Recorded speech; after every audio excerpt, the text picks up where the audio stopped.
Atualmente, a Petrobras detém o monopólio do mercado de gás natural no Brasil em todos os segmentos da cadeia produtiva, que vão desde a exploração até a distribuição. Porém, algumas ações estão sendo tomadas para a quebra dessa exclusividade. Uma delas é a criação do programa Novo Mercado de Gás, lançado em 2019 pelo Ministério de Minas e Energia. Ele estabelece medidas para acelerar a competitividade e o desenvolvimento do setor. No Rio em Foco, que começa agora, vamos entender quais as principais propostas desse programa e os benefícios da abertura do mercado de gás no país e no estado do Rio de Janeiro. Vem com a gente. O Rio em Foco recebe o secretário executivo de Gás Natural do Instituto Brasileiro de Petróleo, Gás e Biocombustíveis, IBP, Luiz Costa Milan, e a consultora da FGV Energia, Magda Chambriard. Em 2016 foi criado o programa Gás para Crescer, que estabeleceu diretrizes estratégicas para o desenho de um novo mercado de gás natural no país. Em 2019, o programa Novo Mercado de Gás retoma as discussões sobre os desafios legais, regulatórios, concorrência e infraestrutura do setor. Na entrevista a seguir, a diretora do Departamento de Gás Natural do Ministério de Minas e Energia explica a diferença entre esses programas. Vamos ver.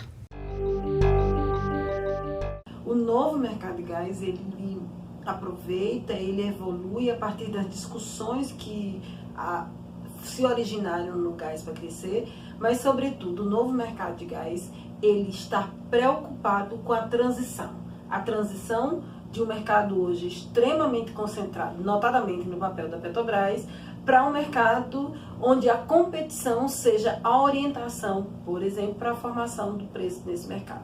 Dessa forma, o novo mercado de gás concentra-se prioritariamente nesta transição e se conecta fortemente com o Gás para Crescer à medida em que ele segue o desenho de mercado construído no Gás para Crescer. Qual o momento que a gente se encontra agora nesse processo de transição e de abertura do mercado de gás? O governo fez um trabalho impecável através de uma resolução do Conselho Nacional de Política Energética e de uma decisão do CAD, no sentido da promoção desse novo mercado do gás. O que é a promoção desse novo mercado do gás? É a abertura do mercado de gás natural. O momento que nós estamos agora é um momento de transição, onde as regras que foram propostas, elas estão estabelecidas e agora se necessita tempo para que a gente possa efetivamente avançar. E nesse tempo, assim, o que já está tendo a entrada de novos atores? Esse mercado já está se movimentando?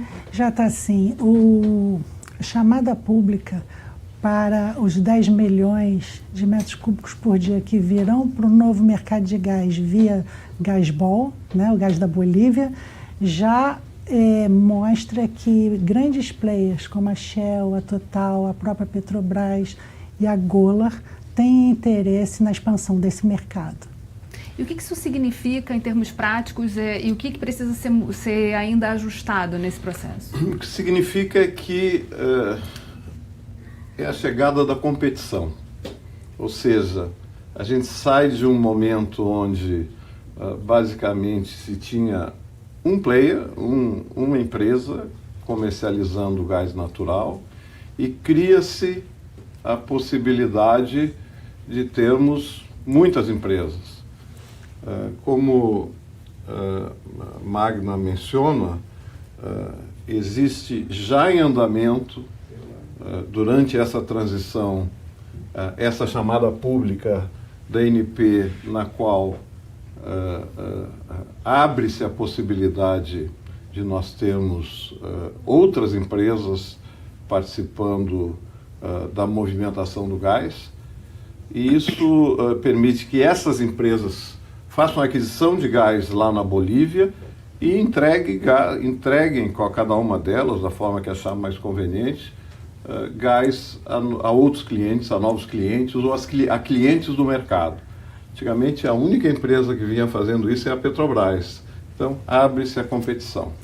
Eu acho que, em termos de aperfeiçoamento, né, tudo é um progresso. Essa chamada pública ela é um ponto nevrálgico desse novo mercado de gás, né? Porque ele é a primeira vez que ele está trazendo realmente molécula de outros atores, né? Que não Petrobras, e sendo, vamos dizer assim, destinada a um mercado que também será de novos atores.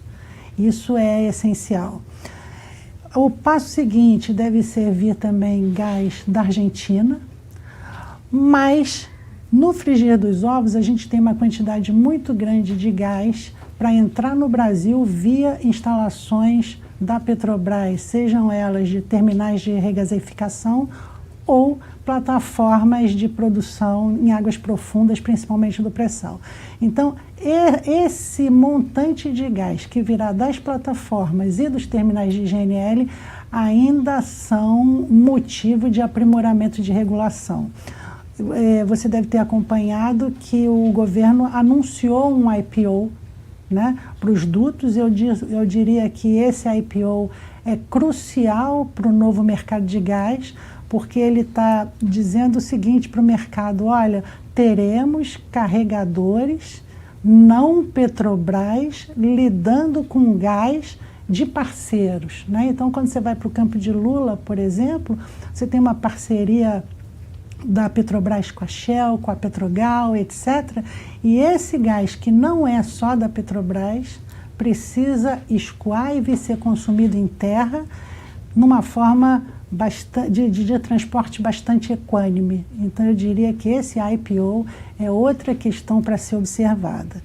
Uma outra questão também que eu diria nos terminais de regasificação é que no início a gente tinha a lei do petróleo, passamos em 2009 para ter uma lei do gás, porque percebemos a necessidade de abertura do mercado de gás já em 2009, mas essa lei trouxe uma questão que é necessária que seja observada agora, porque ela diz o seguinte: a lei regula o livre acesso a todas as instalações de gás, processamento, transporte, até estocagem de gás subterrânea, mas ela isenta desse livre acesso os terminais de regasificação, que agora precisam ser incluídos nesse livre acesso à infraestrutura para o bem do consumidor.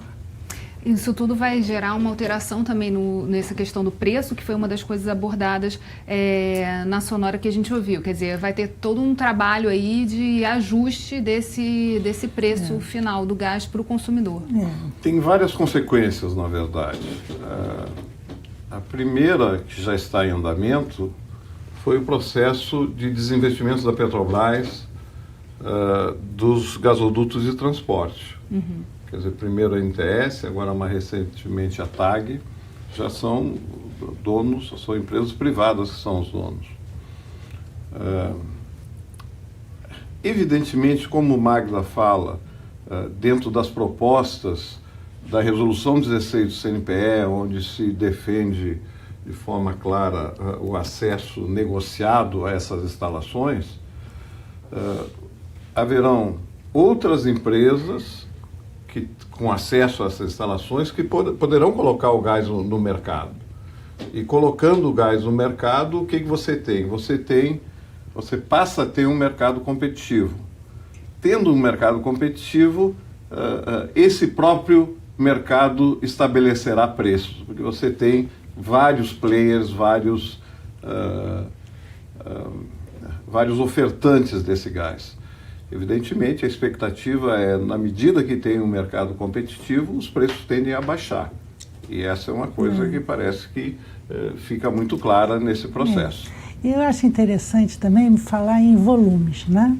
Então, a gente tem aí volumes de gás que são possíveis de disponibilizar para o mercado num horizonte de médio e um pouquinho mais longo prazo, que são imensos em função do pré-sal. Então, nós estamos hoje falando o seguinte: olha, em pouco tempo nós vamos disponibilizar para o mercado 200 milhões de metros cúbicos por dia.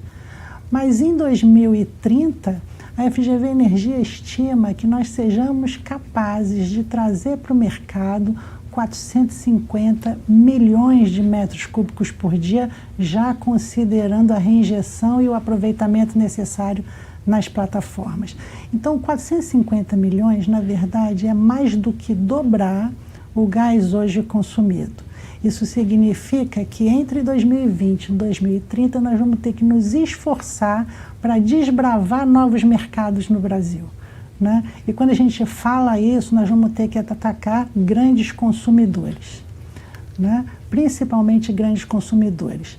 E isso é uma questão interessante, porque o novo mercado de gás, ele introduz a capacidade de lidar com o consumidor industrial, além do consumidor termoelétrico.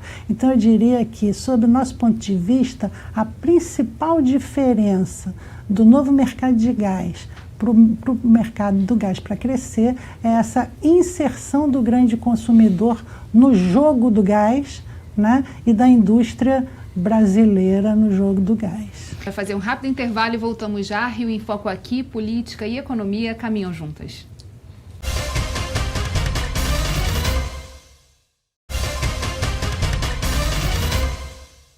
Voltamos com Luiz Costa Milan e Magda Chambriard.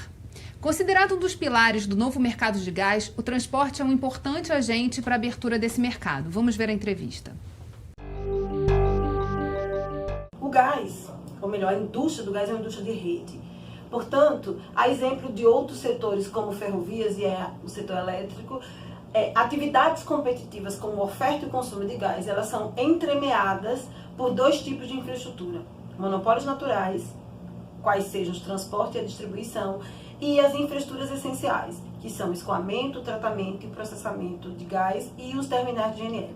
Ora, quando nós estamos olhando a abertura do mercado de gás, um elemento central é garantir o acesso ao transporte de gás. E isso já está em curso, visto que desde 24 de julho a Petrobras abriu mão da exclusividade no uso da capacidade de transporte existente. E ela terá até meados de setembro, basicamente 90 dias do dia 8 de julho, quando ela assinou o termo com o CAD, para definir em quais pontos ela fará carregamento e retirada de gás. Isso vai abrir a possibilidade de utilização da capacidade ociosa hoje existente no transporte. E por fim, é importante destacar que o principal elemento que a gente quer atacar é a diversidade na oferta. Hoje a Petrobras, a despeito de produzir entre 75% a 77% do gás no Brasil, ela oferta 100% do gás ao mercado. Ou seja, não há competição na oferta.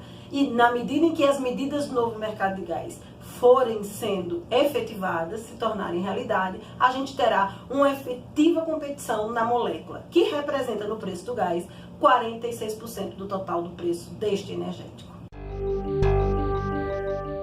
Nessa questão do transporte, quais são hoje os desafios para atuar nessa transição, né, de modelo? Olha, já estão privatizadas as companhias. Então, a questão toda hoje em dia é o fato de nós termos apenas um carregador. Ou seja, significa que nós temos apenas um utilizador dessa infraestrutura. Como a gente está trabalhando numa migração de um sistema, e aí tem uma terminologia muito singular, nós estamos saindo de um sistema ponto a ponto para um sistema de entrada e saída, quase que automaticamente cria-se capacidade adicional nesses sistemas de dutos. Isso permitiria já quase que também imediatamente, em função do que a própria Simone menciona, a entrada de novos atores. Então nós teremos novos atores entrando no Bolívia-Brasil e a partir dessa definição da Petrobras, da onde ela vai colocar o gás e onde vai retirar, a possibilidade de nós termos também novos atores nos sistemas existentes, tanto TAG quanto NTS. Isso permite, então, quer dizer, você tem as companhias com propriedade da molécula e as companhias com possibilidade de acesso à infraestrutura de transporte permite que o gás chegue aos consumidores, permite a chegada da tão benfazeja competição. A ANP regulou, em torno de 2016, uma coisa que nós chamamos de swap de gás. Nada mais é do que troca de gás nessa direção que o Costa Millan mencionou. Então, por exemplo, se uma empresa que tem um determinado terminal de GNL ou usa um terminal de GNL no Ceará, ela pode entrar com gás no Ceará e lançar a mão desse gás no Rio Grande do Sul, desde que ela troque com alguém que queira o gás em algum outro ponto dessa infraestrutura e entregue para ela no Rio Grande do Sul. Então, essa questão do swap de gás, né, na verdade, ele desonera a infraestrutura, como Costa Millan mencionou, né, e que na hora que ele desonera a infraestrutura, ele permite menos investimento e, portanto, que esse gás chegue ao consumidor final num preço menor, que é o que se quer. Na verdade, a desoneração da molécula para o consumidor final. Então, tudo isso está em trâmite nesse programa, né? E num momento especialmente propício, que é esse momento onde o Brasil se prepara para lidar com uma grande quantidade de gás oriundo de uma pluralidade de agentes. E nesse contexto também uma possibilidade muito maior de novos investimentos, que a gente começou a falar no bloco anterior, de uma reindustrialização, né? E poder também utilizar essa energia, esse ativo energético para poder trazer novos investimentos. Eu diria que tudo no Brasil começa na costa, né? Mesma lógica das capitanias hereditárias, não é isso? Mas o Centro-Oeste está se desenvolvendo muito, né? Brasília é a prova disso, o agronegócio no Centro-Oeste é a prova disso, e nós estamos tendo, então, pela primeira vez, um cheirinho de gás chegando da Bolívia na direção do Centro-Oeste e para acudir esse mercado que é grande no Brasil, né? Ele já é grande no Brasil. E aí eu vou contar uma história que é interessante. Quando eu estava na diretoria-geral da ANP, eu fui chamada pelo então governador de Goiás, né? E a demanda dele era, diretora, como é que nós vamos fazer para ter gás em Goiás? Porque eu tenho bauxita e eu quero fazer alumínio. Eu não sei se essa vontade persiste, mas foi um caso da época, né? E ele me disse assim, diretora, quando nós importamos uma bicicleta, nós estamos, na verdade, importando uma barra de alumínio, né? Que tal fazer essa barra de alumínio no Brasil com o gás do pré-sal? Eu acho que está chegando a hora. E em termos de regulação desse espaço, para que também outros dutos sejam construídos, isso tudo também vai demandar dos estados um posicionamento e uma atuação, né? Olha, normalmente duto e transporte é a ação da União, regulado pela ANP, como Magda menciona. O que a gente vê em termos dos volumes adicionais que devem chegar ao mercado é efetivamente a necessidade de infraestrutura adicional. Recentemente a EPE fez um estudo indicando que na parte de escoamento, ou seja, são os dutos submarinos, haveria necessidade de 3 dutos adicionais aí nesses próximos 5 ou 6 anos. Como consequência, Magda menciona bem que tudo no Brasil começa na costa. Se a utilização for na costa e próximo das fontes, você pode otimizar a questão da utilização da infraestrutura de transporte. Você eventualmente chegaria com esse gás exatamente nos pontos de consumo. De qualquer maneira, ou seja, aumento da produção, há necessidade de infraestrutura adicional na parte de escoamento e processamento e há necessidade eventual de infraestrutura adicional na parte de transporte. Agora, fazendo uma pergunta em relação até uma questão que surgiu nas discussões do fórum, de que a gente também começaria a movimentar essa questão dos dutos, né? Não só seriam mais uma questão ligada a Minas e Energia, mas também a transporte, por poder isso ser visto pelo governo como logística. Essa discussão já começa a acontecer? E nesse momento, cabe um esforço do governo e de identificar demandas no Brasil, né? Porque o gás tem uma máxima: eu não invisto no gás porque não tem mercado, e como não tem mercado, também acaba não tendo gás, né? Ele volta para o subsolo e lá fica. Né? Então, se a gente quiser realmente que essa molécula chegue ao consumidor final, prestigiando a sociedade brasileira, nós vamos ter que ter um esforço capitaneado pelo governo. E isso significa, num primeiro momento, alguma coisa que eu considero essencial onde é mesmo que tem esse mercado no Brasil? Se a gente deixar essa pergunta ser respondida pelas empresas de petróleo, pelas petroleiras, a resposta será o seguinte: eu vou investir onde me der lucro. E elas estão corretas, é o chapéu delas, tá certo? O chapéu de desenvolvimento de país é de outro, é do governo. Então, se o governo conseguir identificar consumidores livres e de grande porte, esse gás pode ser utilizado no interior do Brasil. As petroleiras vão adorar, porque elas vão, no final das contas, ter um destino final para o gás dela. Mas esse papel não é das petroleiras, esse papel é do governo brasileiro. E quando isso acontece, aí não é uma questão só do Ministério de Minas e Energia, e também não é uma questão só do Ministério dos Transportes. É uma questão multiministerial e que envolve principalmente o Ministério da Economia, porque não existe política industrial desassociada da economia. O fato é que existem investidores privados que não as empresas de exploração e produção muito interessados em colocar os seus recursos e investir no Brasil.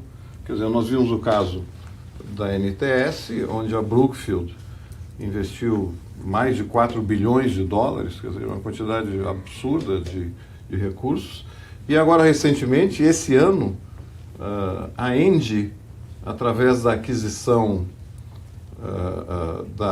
da TAG, investiu 8,6 bilhões de dólares.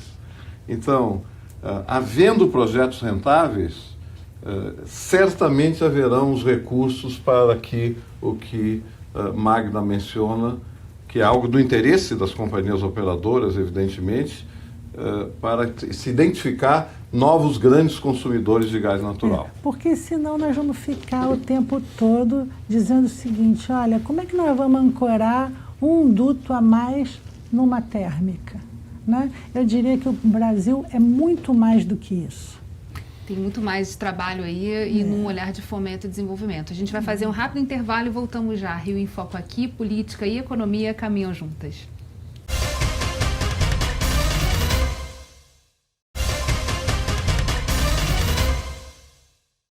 A transição para um mercado competitivo de gás natural é um processo evolutivo. Para que isso ocorra, uma das propostas do programa Novo Mercado de Gás é a desverticalização do setor, que significa a separação societária, contábil e jurídica das atividades de transporte, distribuição e comercialização de gás, que foi um pouco o que a gente já veio falando até aqui. Mas nesse momento, qual o modelo vigente na indústria e como isso está se movimentando, né?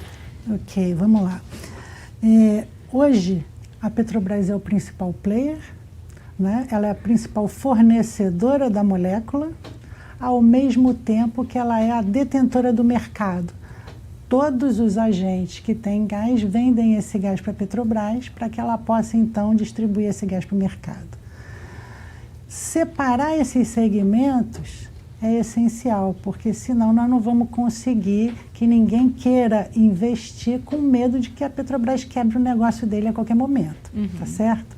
Então, separar esses atores é importante. Ter o seu carregador, ter o gerador de molécula, ter o dono do duto, ter o distribuidor do gás, etc. Né? O que é a desverticalização, na verdade? Né? É você permitir novos atores em cada segmento desses. Não é isso? Então, se hoje eu tenho um distribuidor de gás, eu quero ter mais distribuidores de gás. Se hoje eu tenho um fornecedor de molécula, eu quero ter mais fornecedores de molécula. E assim por diante. O que atrapalha isso? Atrapalha o modelo vigente, inclusive a tributação reinante, porque ela foi construída para um regime de monopólio. Né?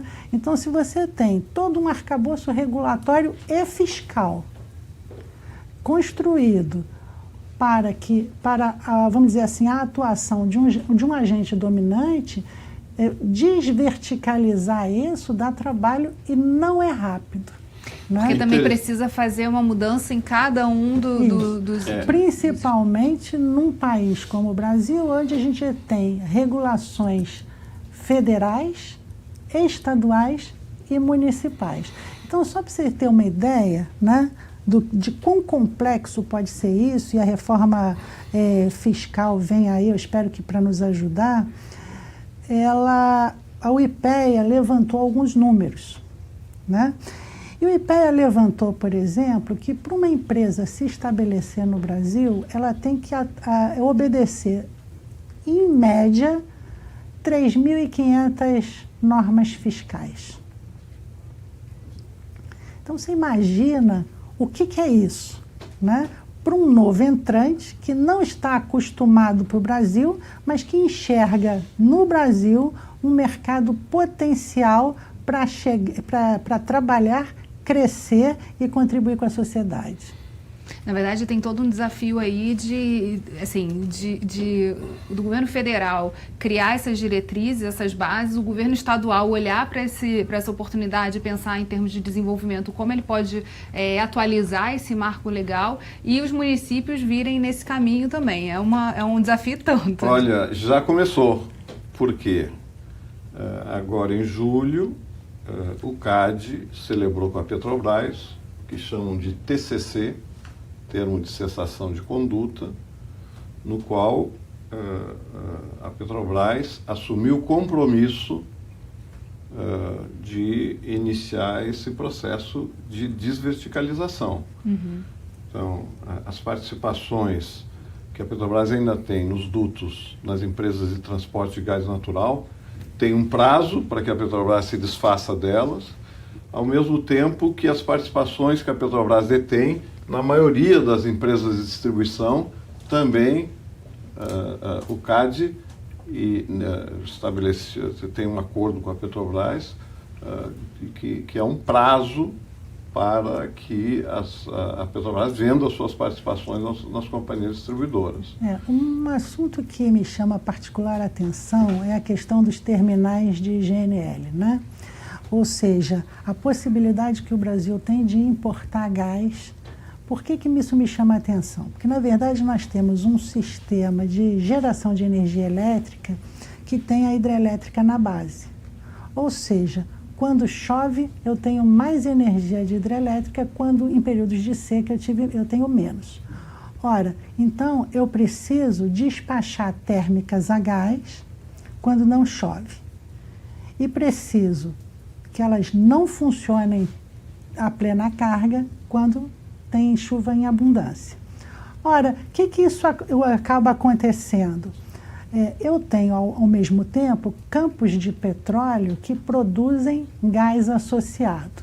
Quando eu tenho um campo só de gás, eu posso ir lá fechar a torneira e ok, não tem problema. E abro quando eu precisar produzir de novo, mas esse não é o nosso caso.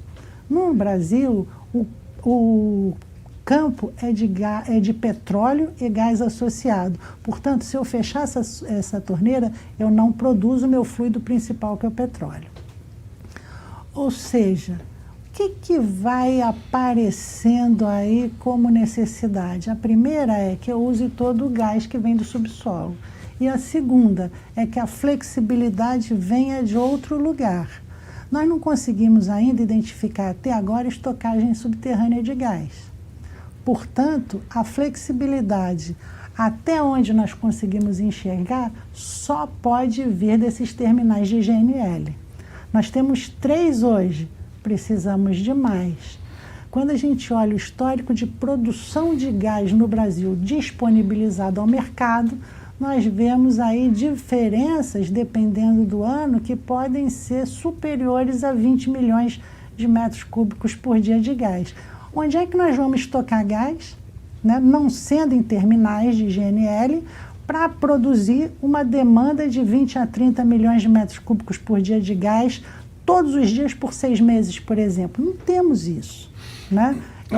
Essa demanda terá que vir de terminais de GNL. E esses terminais de GNL ainda não são objeto de livre acesso. A boa notícia, talvez, é que já existem 2 terminais privados agora. Um que entra em operação agora em 2020 em Sergipe, e um segundo que deve entrar em operação no final de 2021 em Porto do Açu. Em Açu. Então, quer dizer, esse processo está efetivamente avançando, mas os comentários que Magda faz sobre as características do gás que nós temos do pré-sal, vinculado na questão da geração de eletricidade, vinculado a essa necessidade de a gente ter uma demanda contínua desse gás, é uma questão que a gente tem que superar ainda aqui no Brasil.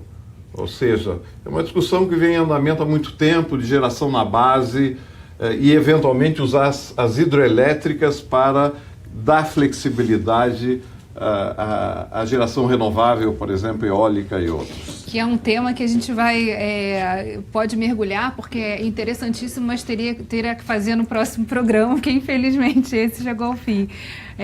Em termos de oportunidade, só para a gente finalizar, assim, para o Estado do Rio de Janeiro, e aí pensando que esse é um programa que vai passar na TV Alerj, né? O que os nossos legisladores estaduais precisam olhar em termos de oportunidades que esse novo mercado de gás traz para o Estado do Rio? Eu diria que a primeira coisa é identificar demanda de gás industrial para diferentes faixas de preços.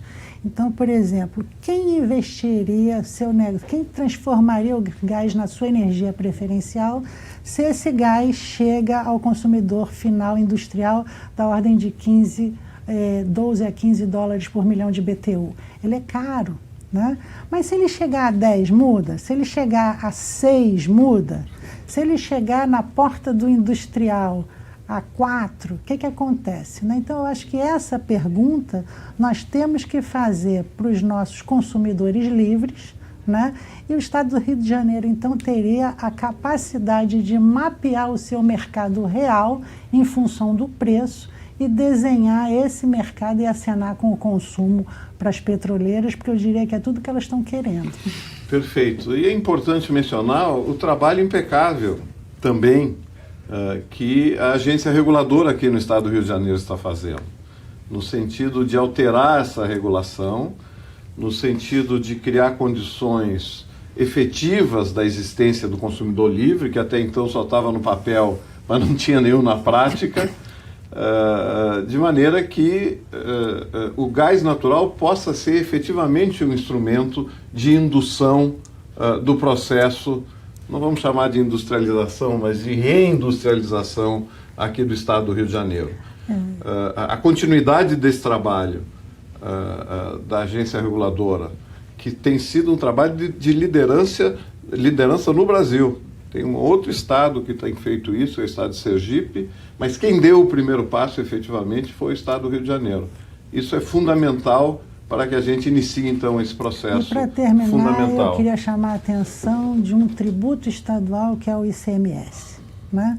Essa legislação do ICMS prevê que quando você exporta, o seu produto exportado é isento, mas quando você importa, você paga ICMS. Então, o gás oriundo da plataforma, se ele chegar aqui, ele vai pagar um ICMS, vai pagar um ICMS caro, né?